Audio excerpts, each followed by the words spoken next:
नमस्कार। राजस्थान की तमाम फटाफट खबरों में आपका स्वागत है। खबरों के लिए आपसे निवेदन कि यदि आपने राजस्थान की खबरों के लिए आपके अपने चैनल को सब्सक्राइब नहीं किया है तो कृपया करके राजस्थान की खबरों के लिए आपके अपने चैनल को सब्सक्राइब करना ना भूलें। आप सब्सक्राइब करते हैं तो हमें हिम्मत होती है सही और सच्ची खबरें आप तक पहुंचाने की, वरना मीडिया में किस तरह की झूठी खबरें आपको दी गई पिछले 4-5 दिनों में, यह आप भली भांति जानते हैं। मीडिया में कहीं की कहीं खबर आपको पेश की गई, इससे आपको लगा कि पता नहीं आप कितना असुरक्षित हैं। लेकिन सब कुछ शांति थी, हमारा देश आगे बढ़ रहा था, लेकिन फिर भी मीडिया में आपको डराया गया, असुरक्षित बताया गया। इसलिए आप उन चैनलों को बढ़ावा दें जिनमें आपसे जुड़ी हुई खबरें हैं। गर्मी शुरू हो गई है। सबसे पहले खबर आपको गर्मी की। जी हाँ, अप्रैल में रिकॉर्ड तोड़ने वाली गर्मी के तेवर मई में नरम रहे। मई में बैक टू बैक पश्चिमी विक्षोभ सिस्टम एक्टिव रहने से आंधी बारिश का दौर चला और तापमान बढ़ने के बजाय सामान्य से भी नीचे रहा। लगातार 2 हफ्ते तक पश्चिमी विक्षोभ सिस्टम एक्टिव रहे और सामान्य से ज्यादा बारिश हुई। इसके चलते कई शहरों में पारा सामान्य से 5 से 10 डिग्री नीचे चला गया। 10 मई तक अधिकतम तापमान 37 से 38 डिग्री रिकॉर्ड हुआ, जबकि मई के पहले 2 हफ्ते सामान्य 42 से 46 डिग्री के बीच दर्ज रहता है। अब पश्चिमी विक्षोभ का असर खत्म होने के साथ ही फिर से पश्चिमी जिलों में लू चलने लगी और 3 शहरों में पारा 45 डिग्री से अधिक रिकॉर्ड हुआ। उधर मौसम विभाग का कहना है कि 20 मई तक पारा पूरे प्रदेश में 46 डिग्री तक पहुंचेगा। 6 मई को 7 शहरों में पारा 30 डिग्री से नीचे था। जी हां, 1 मई से पश्चिमी विक्षोभ सिस्टम सक्रिय हुए थे। पहले पश्चिमी राजस्थान में आंधी बारिश का दौर चला, फिर पूर्वी जिलों में बारिश हुई। 6 मई को 7 शहरों में पारा 30 डिग्री सेल्सियस से नीचे चला गया। वहीं जयपुर में भी अधिकतम तापमान 4 साल में सबसे कम यानी 32 डिग्री रिकॉर्ड हुआ था। एक और बड़ी खुशखबरी कर्मचारियों के लिए। जी हां, राज्य सरकार ने शुक्रवार को एक आदेश जारी कर कर्मचारी और अधिकारियों के अवकाश पर लगाई रोक हटा ली है। भारत पाकिस्तान में तनाव के चलते सरकार ने 8 मई को राज्य के समस्त शासकीय विभागों और कार्यालयों के समस्त अधिकारी एवं कर्मचारियों के लिए विशेष परिस्थितियों के अलावा आगामी आदेशों तक अवकाश पर रोक लगा दी थी। वहीं पहले से अवकाश पर रहे कर्मचारियों को भी बुला लिया गया था। कार्मिक विभाग के संयुक्त सचिव कनिष्क कटारिया ने इस संबंध में पूर्व में जारी आदेश को वापस ले लिया है। तो कर्मचारियों के लिए बड़ी खुशखबरी, आपकी छुट्टियां जो रोक लगाई गई थी वह हटा ली गई है। जयपुर आरटीओ ने जयपुर शहर में चलने वाले ऑटो, कैब, मिनी बसों और स्टेज कैरिज श्रेणी की निजी बसों पर लगाम कसना शुरू कर दिया है। ये साधन अब आरटीओ की ओर से निर्धारित किराए से संचालित हो सकेंगे। आरटीओ ने इन सभी का किराया निर्धारित कर परिवहन विभाग को भेज दिया है। विभाग की मोहर लगने के बाद इसे जल्द ही लागू किया जाएगा। 12 साल बाद बढ़ा किराया। ऑटो का न्यूनतम किराया 25 रुपए, वहीं कैब का 150 रुपए होगा। आरटीओ की ओर से विभाग को भेजे प्रस्ताव में ऑटो के लिए पहले 1 किलोमीटर के लिए न्यूनतम किराया 15 रुपए से बढ़ाकर 25 रुपए कर दिया गया है। इसी तरह से कैब के लिए न्यूनतम 2 किलोमीटर का किराया 150 रुपए निर्धारित किया गया है। इन सभी की दरें 12 वर्ष बाद निर्धारित होने जा रही है। इसके बाद से किराए की दरें नहीं बढ़ाई जा सकी, जबकि डीजल, पेट्रोल और सीएनजी की दरों में अपेक्षाकृत रूप से काफी बढ़ोतरी हुई है। हमेशा पत्नी की ओर से ही दहेज मांगने की घटना आती है कि पत्नी से दहेज मांगा जाता है, लेकिन पहली बार पति से दहेज में एक 5 करोड़ और BMW मांगी गई है। यहाँ जयपुर मेट्रो प्रथम की MM कोर्ट 5 ने पत्नी व उसके परिजनों की ओर से पति से दहेज में 5 करोड़ रुपए व BMW कार मांगने के आरोप में पत्नी व उसके माता पिता के खिलाफ प्रतापनगर थाना पुलिस जयपुर में मामला दर्ज करने के निर्देश दिए हैं। वहीं जांच रिपोर्ट कोर्ट में पेश करने के लिए भी कहा गया है। कोर्ट ने यह निर्देश शुक्रवार को जगतपुरा निवासी अभिनव जैन के परिवार पर दिया। जी हां, बहुत कम सुनने को मिलता है कि पति से ही मांगा जाए। वहीं राजस्थान लोक सेवा आयोग ने जनसंपर्क अधिकारी परीक्षा 2025 के लिए जयपुर के एक परीक्षा केंद्र में बदलाव किया है। यह परीक्षा 17 मई 2025 को शनिवार को आयोजित होगी। समान कार्य और समान पद होने के बावजूद दंत चिकित्सकों का परिवीक्षा काल मेडिकल ऑफिसर से ज्यादा क्यों है? दंत चिकित्सकों को परिवीक्षा काल में मेडिकल ऑफिसर के समान भत्ते का भुगतान क्यों नहीं करते हैं? सीजे MM श्रीवास्तव व जस्टिस मुकेश राजपुरोहित की खंडपीठ ने डॉक्टर प्रियंका सैनी व अन्य की याचिका पर यह सवाल करते हुए प्रमुख चिकित्सा सचिव, स्वास्थ्य निदेशक, प्रमुख वित्त सचिव व प्रमुख कार्मिक सचिव से इसका जवाब मांगा है। पद व कार्य समान तो दंत चिकित्सकों को परिवीक्षा काल 2 साल क्यों? ये कोर्ट ने जवाब मांगा है। आज विश्व हाइपरटेंशन दिवस है। जी हाँ, कोरोना के बाद सिर दर्द, बेचैनी और सीने में दर्द जैसे लक्षणों की अनदेखी और ब्लड प्रेशर का नजरअंदाज करने के चलते लोग हाइपरटेंशन का शिकार हो रहे हैं। प्रमुख कारणों में बदलती जीवनशैली, शराब का सेवन, घबराहट, मानसिक तनाव, तंबाकू का सेवन और खान पान है।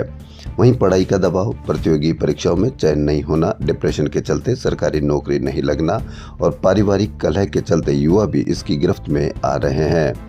SMS अस्पताल के मेडिसिन विभाग में गंभीर हालात में भर्ती होने वाले हर चौथा 5वां मरीज हाइपरटेंशन की गिरफ्त में है।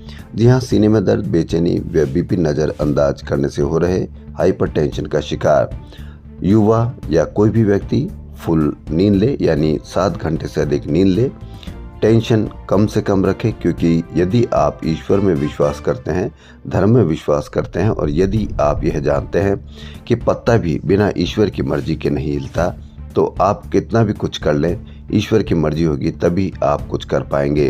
तो आप निश्चिंत होकर आराम करें, 7 घंटे से अधिक नींद लें और बिना टेंशन के अपना जीवन बिताएं। और यदि आपको इस तरह से विश्वास होता है कि आप अपने कर्म करने से आप सब कुछ बदल सकते हैं, तो जब आप कर्म करते हैं तो उसका टेंशन नहीं ले, क्योंकि आपने कर्म किया है तो आपको फल अवश्य मिलेगा। तब भी आप 7 घंटे से अधिक नींद लें, क्योंकि यदि आपने कर्म करके सब कुछ हासिल कर लिया और बीमारियां आपने अगर पाल ली, तो उस फल का आप किस तरह से उपभोग कर पाओगे, इसको आप देखने के बाद ही अपना कर्म और माथे में दर्द इस तरह से आप उसको मेंटेन करें। हर परीक्षा में उत्तर में संशोधन करते हैं या प्रश्न भी पूरी तरीके से सही नहीं बना सकते हैं। सुप्रीम कोर्ट ने क्लेट 2025 की प्रक्रिया में गंभीर खामियों को लेकर consortium of national law universities को कड़ी फटकार लगाई है। कोर्ट ने 6 विवादित प्रश्नों को लेकर दिल्ली हाई कोर्ट के आदेशों को आंशिक रूप से संशोधित करते हुए कहा कि प्रश्न संख्या 56 सही विकल्पों को मान्य किया जाए। प्रश्न 77 के विकल्प B को चुनने वालों को सकारात्मक अंक मिले। छोटे से सवाल, 100 से अधिक सवाल नहीं, इतना ज्यादा विशेषज्ञ, फिर भी सवाल गलत कैसे हो जाते हैं, यह भी एक जांचने का विषय है। हम आए दिन हादसों में हत्या करने का हम अखबारों में खबर देखते हैं। पिछले कई दिनों से रोज अखबारों में खबर आती है हत्या कर दी, फिर उसके बाद दूसरी खबर आ जाती है, हम फिर नॉर्मल हो जाते हैं, क्योंकि कुछ न कुछ तो हम गड़बड़ करते ही होंगे, जब हम ऑन द स्पॉट ही खत्म कर देते हैं। सुबह 6 बजे नो एंट्री में घुसे डंपर ने दूध लेने जा रहे व्यापारी को कुचला। गुस्से डंपर ने कितनी तेज स्पीड होगी कि उसको 50 मीटर तक घसीटा गया, लेकिन फिर भी डंपर वाले को कोई दया नहीं आई, उसने ऑन द स्पॉट मारकर ही दम लिया।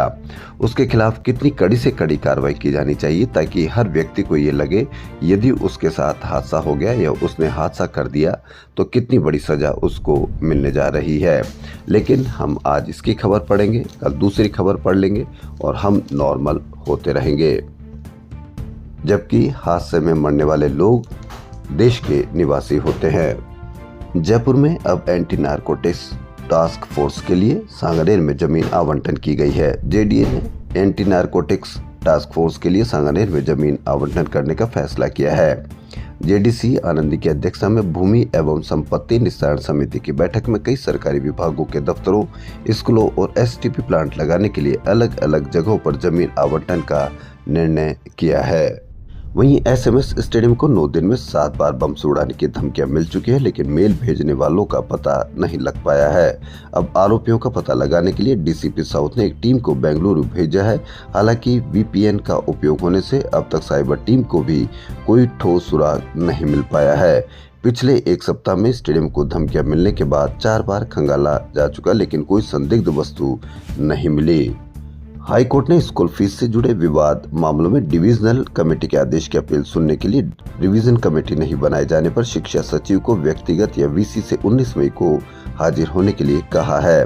उन्हें शपथ पत्र सहित ये बताने के लिए कहा है कि लंबे समय से रिवीजन कमेटी क्यों नहीं बनाई गई। जस्टिस अनूप कुमार दंड ने यह निर्देश भारतीय विद्या भवन विद्याश्रम की याचिका पर दिया। इस दौरान एजी BS छावा ने रिवीजन कमेटी बनाए जाने के लिए 2 सप्ताह का समय मांगा, लेकिन अदालत ने नाराजगी जताते हुए शिक्षा सचिव को शपथ पत्र सहित पेश होने के लिए कहा है। स्कूल फीस सही है, कम है, ज्यादा है, इसकी आप चर्चा कहीं पर भी नहीं देखते हैं, क्योंकि अब इन चर्चाओं का कोई स्थान आपके लिए नहीं रहा है मीडिया में। SGST ने राज निवास पान मसाला और जर्दा निर्माताओं पर बड़ा एक्शन लेते हुए कोटा व नागौर में छापेमारी की। इसमें 1580 करोड़ रुपए की GST चोरी पकड़ी गई है। बागपत के गौरव ढाका और कोटा के कमल किशोर अग्रवाल को गिरफ्तार भी किया गया है। इन्हें आर्थिक अपराध न्यायालय ने 28 मई तक न्यायिक अभिरक्षा में भेजा है। जांच टीमों के 50 से अधिक अधिकारी कर्मचारियों ने कोटा नागौर के 9 ठिकानों पर 120 घंटे सर्च की। जी हां, पान मसाला निर्माताओं की 1580 करोड़ रुपए की कर चोरी पकड़ी, 2 गिरफ्तार किए गए हैं। गुर्जरों के आराध्य भगवान देवनारायण के नाम से राजस्थान का पहला कॉरिडोर भीलवाड़ा में बनेगा। केंद्र सरकार ने प्रसाद योजना के तहत आसिंद के मालासेरी डूंगरी सहित 5 तीर्थ स्थलों के विकास के लिए 48.73 करोड़ रुपए स्वीकृत किए हैं। जयपुर में कई बार ऑटो और ई रिक्शा में नकदी व जेवर चुरा लिए जाते हैं और इन चुराने वालों की जब पुलिस ने सही तरीके से छानबीन की, पूरी मुस्तैदी से छानबीन की, तो 4 महिलाएं गिरफ्तार की गई।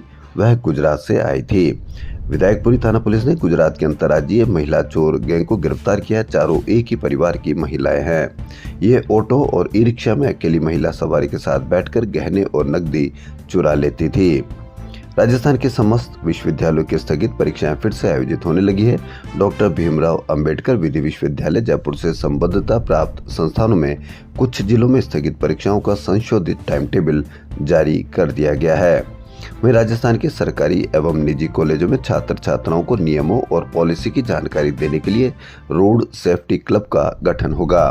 क्लब की जिम्मेदारी है कि हर माह परिवहन विभाग के साथ मिलकर यातायात के नियमों की जानकारी देना, पोस्टर प्रदर्शनी एवं विभिन्न प्रतियोगिता जैसी गतिविधियां आयोजित करना। इसके अलावा सड़क दुर्घटना में घायलों को अस्पताल पहुंचाने के लिए गुड सैमरिटन या भले लोग की जिम्मेदारी निभाना। लेकिन क्या इन छोटी मोटी चीजों से, पोस्टर से, प्रदर्शनी से क्या आप यातायात के नियमों का पालन या यातायात के नियमों की अवहेलना या सड़क दुर्घटनाओं में मारे जाने वाले लोगों को आप बचा सकते हैं? क्योंकि रोज किसी न किसी के द्वारा हादसे में मौत हो जाती है।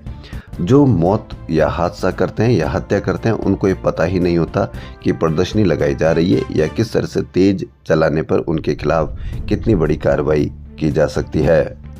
खाद्य एवं नागरिक आपूर्ति विभाग की ओर से चलाए गए गिव अप में 9 मई तक जयपुर शहर के 4104 परिवार राशन कार्डों की 13,695 यूनिट्स को खाद्य सुरक्षा सूची से अलग किया जा चुका है। जयपुर शहर में अपात्र 335 व्यक्तियों को खाद्य सुरक्षा सूची से अपना नाम स्वेच्छा से हटवाने के लिए नोटिस भी जारी किए गए हैं। जिला रसद अधिकारी जयपुर प्रथम त्रिलोकचंद मीना ने बताया कि ऐसे परिवार जिनमें कोई भी एक सदस्य सरकारी, अर्ध सरकारी, स्वायत्त शासी संस्थाओं में नियमित कर्मचारी अधिकारी हो अथवा 1 लाख रुपए सालाना से अधिक पेंशन प्राप्त करता हो अथवा जिसके सभी सदस्यों की कुल आय 1 लाख रुपए सालाना से अधिक हो या निजी चौपहिया वाहन धारक या आयकरदाता हो, सम्मिलित है, ऐसे व्यक्ति को खाद्य सुरक्षा सूची से अपना नाम स्वेच्छा से अलग करना होगा। खाद्य सुरक्षा सूची से अपना नाम हटवाने के लिए जयपुर शहर की समस्त उचित मूल्य दुकानों पर आवेदन पत्र उपलब्ध है। यहाँ पर कोई भी अपात्र व्यक्ति अपना नाम खाद्य सुरक्षा सूची से हटवा सकता है। वहाँ फॉर्म भरने के बजाय जो भी फॉर्म भरे गए हैं उनकी घर की जांच की जाए या उनके घर पर जाकर जांच की जाए।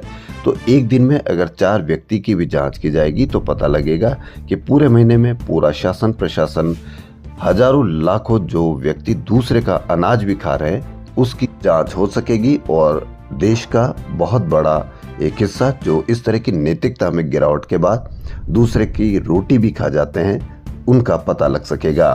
तो नाम नहीं हटवाने वाले परिवारों से 27 रुपए प्रति किलो के भाव से ब्याज सहित होगी वसूली। तो अभी भी वक्त है, यदि आपके पास बताए गए यदि इनमें से कोई भी कार्य करता हो या आपके पास साधन हो तो अपना नाम हटा ले, क्योंकि यदि आप धर्म को मानते हैं तो सुदामा ने सिर्फ चने खाए थे श्री कृष्ण के, पूरी जिंदगी भर उनको गरीबी झेलनी पड़ी थी। इसलिए आप भी यदि इस तरह का काम करेंगे तो आपको क्या झेलना पड़ेगा यह आप बता सकते हैं। मुट्ठी भर चने के लिए सुदामा ने पूरी जिंदगी गरीबी झेली। मतलब दूसरे का अधिकार यदि आपने लिया तो आपको किस तरह से परेशानियों का सामना करना पड़ सकता है। राज्य निर्वाचन आयोग ने शुक्रवार को पंचायती राज और नगरीय निकाय चुनाव की दोबारा से घोषणा की है। पिछले दिनों ऑपरेशन सिंदूर के कारण चुनाव कार्यक्रम स्थगित किया गया था। पंचायतों में 31 दिसंबर 2024 तक रिक्त हुए पदों पर चुनाव कराए जा रहे हैं, जबकि नगरीय निकायों में 31 जनवरी तक विभिन्न कारणों से रिक्त हुए पदों पर चुनाव होंगे। दोनों ही चुनाव का शेड्यूल लगभग एक जैसा है। एसआई भर्ती निरस्त करने व आरपीएससी को भंग कर पुनर्गठन सहित अन्य मुद्दों को लेकर आरएलपी ने शुक्रवार को भी शहीद स्मारक पर धरना दिया। आरएलपी अध्यक्ष व सांसद हनुमान बेनीवाल ने आरोप लगाया कि आरपीएससी में भ्रष्टाचार हुआ है। आरएस मेंस 2018 की एक अभ्यर्थी की कॉपी सामने आई, उसी तर्ज पर आरएस 2021 की कई कॉपियों में खाली छोड़े गए प्रश्नों में नंबर दे दिए गए हैं। इसी तरह के खुलासे जल्द ही किए जाएंगे। बेनीवाल ने कहा कि ये धरना युवाओं के हितों के संरक्षण के लिए दिए जा रहे हैं। यदि मुख्यमंत्री भजनलाल शर्मा ये घोषणा कर दे कि सरकार एसआई भर्ती रद्द कर रही है तो धरना समाप्त कर देंगे। सांसद ने कहा कि एसआई भर्ती में भ्रष्टाचार के प्रमाण मिलने के बावजूद सरकार इसे रद्द नहीं कर रही। सरकार को हठ धर्मिता छोड़कर एसआई भर्ती को रद्द करना चाहिए। कांग्रेस ने भी 26 मई को जय हिंद सभा का प्लान बनाया है। कांग्रेस जय हिंद सभा में पुराने कांग्रेसी एक्स सर्विसमैन से लेकर सेनानियों को भी शामिल करेगी।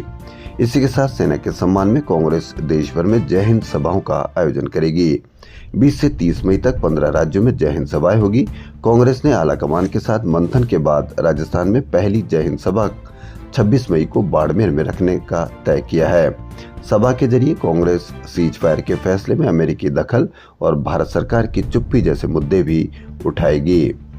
संगठन के राष्ट्रीय महासचिव के.सी. वेणुगोपाल ने सभाओं को लेकर निर्देश भी जारी कर दिए हैं। दिल्ली, बाड़मेर, हैदराबाद, पटना, जबलपुर, पूना, गोवा, बेंगलुरु सहित कई सभाएं फिलहाल फाइनल की गई है। जैसलमेर कलेक्टर व एसडीएम आमने सामने, विवाद में आरएस एसोसिएशन कूदा, कार्रवाई नहीं तो हड़ताल की जाएगी। जी हां, जैसलमेर कलेक्टर प्रताप सिंह नाथावत और पोखरण में एसडीएम रहे प्रभजोत सिंह गिल के बीच चले विवाद के बीच अब आरएस एसोसिएशन भी कूद गया है। एसोसिएशन से सीधे मुख्यमंत्री भजनलाल शर्मा को पत्र लिखकर कलेक्टर को वहां से हटाने एवं अनुशासनात्मक कार्रवाई की मांग कर डाली है। ऐसा नहीं किया जाता है तो हड़ताल पर जाने की चेतावनी भी दी है। पत्र को लेकर कार्मिक विभाग भी मामले की पड़ताल में जुट गया। आने वाले दिनों में मामला और भी तूल पकड़ सकता है। दरअसल पोखरण एसडीएम रहे प्रभजोत सिंह गिल का गत 8 मई को राज्य सरकार ने पोखरण से मूल तबादला कर दिया था। इसके बाद उन्होंने कार्मिक विभाग के प्रमुख सचिव के नाम एक पत्र लिखा। उसमें उन्होंने 2 मामलों में कलेक्टर पर सूदखोर के खिलाफ कार्रवाई नहीं करने और सोलर कंपनी का फेवर लेने के आरोप लगाए थे। पत्र में लिखा है कि इसके लिए 27 अप्रैल को कलेक्टर ने फोन करके गिल को जैसलमेर बुलाया और अपने चैम्बर में गिल पर दबाव बनाते हुए कहा कि सूदखोर एनएस फाइनेंस के मालिक देवेंद्र सिंह के खिलाफ प्रशासन कोई कार्रवाई नहीं करे। दूसरा मामला एप्रावा कंपनी से जुड़ा था, जिसकी तरफ से साकड़ा क्षेत्र में सोलर टावर लगाए जा रहे हैं। किसके खिलाफ क्या आरोप है, इसकी जांच अवश्य की जानी चाहिए कि कहीं यह बड़ा मामला तो नहीं है। जोधपुर के बिलाड़ा थाना क्षेत्र के भाभी गांव के पास गुरुवार देर रात सड़क हादसे में एक ही परिवार के 4 सदस्यों की जान ले ली। यह हादसा बरबनाड 4 लेन पर उस वक्त हुआ जब एक कार ने खेत से लौट रहे बाइक सवार परिवार को टक्कर मार दी। कार ने टक्कर मार दी, कभी डंपर ने टक्कर मार दी और 4 परिवार के जनों को ही सड़क पर ही हत्या कर दी। लेकिन अब देखना यह है कि कितनी कड़ी कार्रवाई की जाएगी। हाईकोर्ट ने सरकारी कर्मचारी के विरुद्ध आपराधिक कार्रवाई की वजह से 19 माह पूर्व किए गए निलंबन आदेश को रद्द करते हुए बहाल करने के निर्देश दिए हैं। न्यायाधीश रेखा बोराना की एकल पीठ में याचिकाकर्ता रविंद्र सिंह बिश्नोई की ओर से याचिका में शिक्षा विभाग के आदेश को चुनौती दी गई थी। याचिकाकर्ता को केवल एक आपराधिक मामले में गिरफ्तारी पर ही निलंबित कर दिया गया। याचिका में कहा कि याचिकाकर्ता को कोई नोटिस या आरोप पत्र दिए बिना निलंबित कर दिया गया, जबकि उसके खिलाफ पुलिस के मुकदमे में कोई कार्रवाई भी नहीं हुई। भरतपुर के रुदावल थाना क्षेत्र के गांव निबेरा में दो समाज के युवकों के बीच कहासुनी हो गई, जिसके बाद एक समाज के युवक एकत्रित होकर दूसरे समाज की बस्ती में पहुंच गए, जहां उन्होंने जमकर हंगामा किया। रात्रि को कुछ असामाजिक तत्वों ने संविधान निर्माता बाबा साहेब भीमराव अंबेडकर की प्रतिमा को पत्थर मारकर क्षतिग्रस्त कर दिया। शुक्रवार सुबह जब लोगों ने प्रतिमा को क्षतिग्रस्त देखा तो मौके पर समाज के लोग एकत्रित हो गए और घटना को लेकर रोष जताया। क्या अंबेडकर की मूर्ति को क्षतिग्रस्त करने पर क्या आप मानते हैं कि उनके खिलाफ कड़ी से कड़ी कार्रवाई की जाएगी या ऐसा नहीं होगा? राजस्थान पीसीपीएनडीटी और पीबीआई टीम ने पंजाब के अबोहर में डिकॉय ऑपरेशन किया। भ्रूण लिंग परीक्षण में लिप्त रिटायर्ड नर्स शारदा देवी को गिरफ्तार कर उनके यहाँ से अल्ट्रासाउंड मशीन सीज की है। एक सप्ताह में लगातार दूसरी डिकॉय कार्रवाई हुई। 12 मई को गुजरात के ईडर में ऑपरेशन किया गया था। एनएचएम एमडी भारती दीक्षित के निर्देशन में ये कार्रवाई की गई। सैफ, नीलम, तब्बू, सोनाली की मुश्किलें बढ़ी। जी हां, हाईकोर्ट में बरी के फैसले पर सुनवाई शुरू की गई। कांकाणी हिरण शिकार मामला, सरकार ने लगाई थी अपील। बहुचर्चित कांकाणी हिरण शिकार मामले में सैफ अली खान, नीलम, तब्बू व सोनाली बेंद्रे की मुश्किलें बढ़ सकती है। राजस्थान सरकार ने इन्हें लोअर कोर्ट द्वारा बरी करने के खिलाफ लीव टू अपील लगाई थी। उस पर शुक्रवार को हाईकोर्ट में सुनवाई शुरू हुई। सुनवाई में जस्टिस मनोज गर्ग की एकल पीठ के समक्ष सरकार कहा गया कि इसी मामले में सलमान खान से जुड़े अपीलें भी हाईकोर्ट में ट्रांसफर हो चुकी है। ऐसे में सभी को एक साथ जोड़कर सुनी जाए। कोर्ट ने प्रार्थना स्वीकार करते हुए 28 जुलाई को सभी अपीलों पर एक साथ सुनवाई के आदेश दिए हैं। दरअसल ये पूरा मामला सलमान खान व अन्य से जुड़ा हुआ है। बहुचर्चित कांकाणी हिरण शिकार का मामला वर्ष 1998 में लूनी थाने में दर्ज किया गया था। इसमें अभिनेता सलमान खान, सैफ अली खान, अभिनेत्री नीलम, सोनाली बेंद्रे, तब्बू व दुष्यंत सिंह पर आरोप लगे थे। राज कपूर की 100वीं जयंती पर 25 मई को म्यूजिकल प्रोग्राम कपूर कल का आयोजन होगा। बिरला ऑडिटोरियम में होने वाले इवेंट में मुंबई के म्यूजिक डायरेक्टर संजय मराठे 35 आर्टिस्ट के साथ लाइव परफॉर्म करेंगे। पेरेंट्स बच्चों को अपना जैसा बनाने की कोशिश नहीं करें। अक्सर पेरेंट्स सोचते हैं कि बचपन और टीनेज में उन्होंने जैसा किया बच्चे भी वैसा ही करें। वे अपने अहंकार की संतुष्टि के लिए बच्चों की खुशी की परवाह नहीं करते। पेरेंट्स ये नहीं सोचे कि बच्चे हमेशा उनकी बात सुनेंगे, वह जैसा कहेंगे बच्चे वैसा ही करेंगे। बच्चों को उन्हें स्पेस देना चाहिए, उनकी बातें भी सुननी चाहिए, तभी वह खुश रह पाएंगे, पसंद का करियर बना पाएंगे। यह बात शुक्रवार को पेरेंटिंग एक्सपर्ट मानसी जवेरी ने फिक्की फ्लो की ओर से आयोजित वर्कशॉप फ्लो वात्सल्य में कही। जयपुर में 18 मई को होने वाले मैच के सिलसिले में पंजाब टीम की ओनर एक्ट्रेस प्रीति जिंटा शुक्रवार को जयपुर पहुंच गई है। जी हां, एसएमएस स्टेडियम में होने वाले मैच में प्रीति जिंटा और निजी कार्यक्रम में शामिल होने के लिए एक्टर मनोज पाहवा भी जयपुर आए हैं। ब्यूटी पेजेंट मिस राजस्थान के 27वें संस्करण का अंतिम ऑडिशन 18 मई को सुबह 10 बजे से होगा। ऑडिशन 200 फीट स्थित होटल प्राइम सफारी में होगा। मिस राजस्थान में राजस्थान ओरिजिन की 17 से 27 वर्ष आयु वाली गर्ल्स जिनकी हाइट 5.3 फीट या अधिक है पार्टिसिपेट कर पाएंगी। प्रतिभागी ऑडिशन के लिए ऑनलाइन व ऑन द स्पॉट रजिस्ट्रेशन करवा सकेंगी। जवाहर कला केंद्र की ओर से शुक्रवार को जूनियर समर कैंप की शुरुआत हुई। कैंप में 400 से अधिक बच्चे भाग ले रहे। कार्यक्रम की शुरुआत बांसुरी पर तेरी मिट्टी लकड़ी की काठी धुनों से हुई। वहीं वायलिन पर दिल है छोटा सा छोटी सी आशा प्ले किया गया। राजस्थान की तमाम फटाफट खबरों में फिलहाल इतना ही। यदि आपको राजस्थान की खबरें पसंद आ रही तो आपके अपने चैनल को सब्सक्राइब करना ना भूलें। धन्यवाद।